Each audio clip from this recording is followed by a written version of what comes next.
DJ melihat dan menyaksikan langsung persidangan Dr. Oki menjadi saksi dalam sidang lawan Nikita lawan Reza Gledis. Seperti apa melihatnya? Analisa Abang? Ya kalau saya melihat sih banyak hal-hal yang tidak objektif ya, banyak hal-hal yang ini merupakan bagian daripada intervensi. Ya kan harusnya proses peradilan itu berjalan dengan aman, lancar dan damai.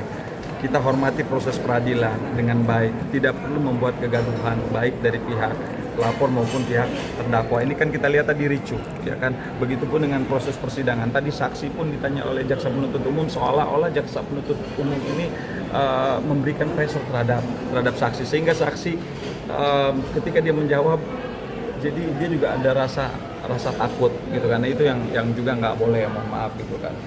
Jaksa, pengacara, hakim, kita adalah penegak hukum. Tujuan hukum itu adalah kepastian, keadilan, kemanfaatan. Semoga dalam proses peradilan ini betul-betul bisa diuji, ya, bisa dicari mana yang memang salah, mana yang memang tidak gitu loh. Jadi jangan sampai ketidakobjektifan ini menjadi bagian daripada proses persidangan hari ini. Kasihan lah gitu. Jadi kita butuh betul-betul, karena kan kita orang-orang ini kan lagi mencari keadilan, terutama terdakwa gitu kan.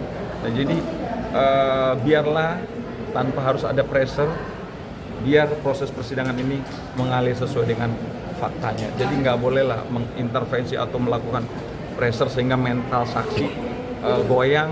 Harusnya dia menjawab A, dia menjawab B. Bang, tadi banyak yang bilang kesaksian Dr. Oki itu blunder Bang. Gimana Bang menanggapinya? Iya, karena gini, maksudnya gitu. Ini kan yang lagi diuji di dalam proses persidangan ini kan bagaimana proses pemindahan uang dari pelapor kepada terlapor kan. Gitu kan. Apakah pemindahan uang ini ada unsur tindak pidana pemerasan atau tidak? Ini kan yang harusnya diuji. Gitu. Tapi dalam proses persidangan tadi lebih membahas yang berkaitan dengan skincare, tidak ada izin BPOM, ya kan, atau ngambil skincare orang dilabeli gitu. Nah, harusnya yang dibahas pada hari ini dalam proses persidangan adalah bagaimana unsur-unsur tindak pidana pemerasan atau pemindahan uang dari seorang pelapor kepada terdakwa ini. Apakah itu memang uang diberikan secara cuma-cuma sebagai endorse, ya kan? Atau memang ada satu tindak pidana pemerasan sehingga dia menyerahkan uang dengan keadaan terpaksa gitu loh. Bang, tapi kan tadi dibongkar semua itu bukti chat antara Dr. Oki dengan Reza Gledis, dengan Nikita, dengan Mail. Abang melihatnya itu menyudutkan Nikita atau seperti apa Bang? Artinya dari bukti-bukti chat yang dibongkar tadi? Ya kalau dari chat-chatan ini kan sebetulnya ini kan kelihatan jelas gitu bahwa memang Reza Gledis lah, pelapor lah yang mencari terdakwa gitu kan. Melalui Dr. Oki, karena Dr. Oki dengan pelapor punya hubungan baik, kenal, dan Dr. Oki dengan Nikita Mirzani kan kenal dekat karena kan dia sebagai brand ambassador produknya kan. Nah, justru Dr. Oki ini hanya menjembatani, menengahi gitu loh. Ya kalau memang kalian cocok angkanya ya silakan kan. Artinya di situ konteksnya profesional gitu. Namun dalam hal ini kita lihat di dalam proses persidangan, Dr. Oki sendiri memang jawabannya blunder. Kenapa? Karena dia dapat tekanan-tekanan dari seorang jaksa penuntut umum. Harusnya jaksa penuntut umum bertanya dengan sopan, dengan elegan, sehingga betul-betul kita mau mencari di mana titiknya, ya kan? Di mana akar masalah ini, gitu, supaya lebih terang benderang gitu loh.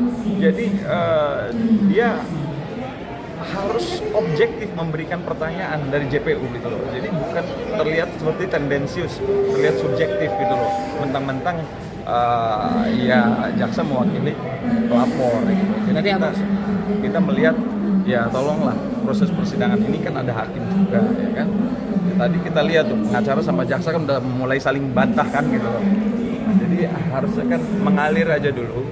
Ya, kita harus bersifat objektif dalam proses persidangan. Biarlah siapa yang mendalilkan, jaksa mendalilkan, dia membuktikan. Ya pembuktiannya ya udah dengan memberikan pertanyaan-pertanyaan kepada saksi yang juga harus bersifat objektif. Jangan kelihatan banget dia ngepro kepada pelapor gitu loh. Itu loh poinnya. Berarti Abang sepakat tadi bahwa Dr. Oki itu blunder ya Bang ya? Oh iya blunder. Karena dia kebingungan. Dia kebingungan dengan mohon maaf kayak gertakan-gertakan dari seorang jaksa penuntut umum gitu loh. Bang setuju nggak bahwa Dokter Oki itu adalah otak dari semuanya ini bang? Karena kan dia yang menjembatani, dia yang menyumpal mulut Nikita Mirzani bang. Kalau Dokter Oki dikatakan sebagai otak, ya kita nggak boleh lah begitu. Mereka kan punya hubungan baik bertiga. Dokter Oki hubungan baik dengan Reza Gladys. Dokter Oki berhubungan baik dengan Nikita Mirzani. Ya sama lah seperti orang-orang biasa lah ketika mau berbisnis, bro, ada ini nggak? Oh, kenal nggak dengan ini? Kan biasa itu. Artinya Dokter Oki ini hanya sebagai penjembatan. Masalahnya nanti mereka deal atau enggak, ya terserah mereka. Yang punya kesepakatan, kita nggak bisa menyalahkan Dokter Oki gitu. Justru mereka berdua harus berterima kasih kepada Dokter Oki. Hanya dalam konteks ini terjadilah ketidaksepakatan atau ketidakpuasan. Makanya saya selalu bilang dari awal bahwa ini nggak mungkin ujuk-ujuk Reza Gladys menyerahkan uang kepada Nikita Mirzani, apalagi mencari tahu nomornya Nikita Mirzani melalui mail, melalui Dokter Oki gitu. Jadi kalau menurut saya setuju dengan apa yang disampaikan sama Bang Farhad Abbas gitu. Udahlah, lakukan aja restoratif justice, ya kan? Toh tahu Nikita Mirzani itu artis, ya untuk endorse, ya biasa lah dalam dunia entertain, ya biasa lah begitu, ya kan? Karena apa? Kita pengen ya produk kita diiklankan oleh seorang public figure gitu loh. Jadi kalau menurut saya terlalu, ya kita udah sesuai dengan fakta yang terjadi aja gitu. Jadi jangan terlalu banyak melakukan penekanan terhadap saksi. Jadi kalau bicara Dokter Oki sebagai otak, yang enggak lah. Justru Dokter Oki-nya hanya menjembatani, menengahi antara para pihak pelapor dan pihak terdakwa.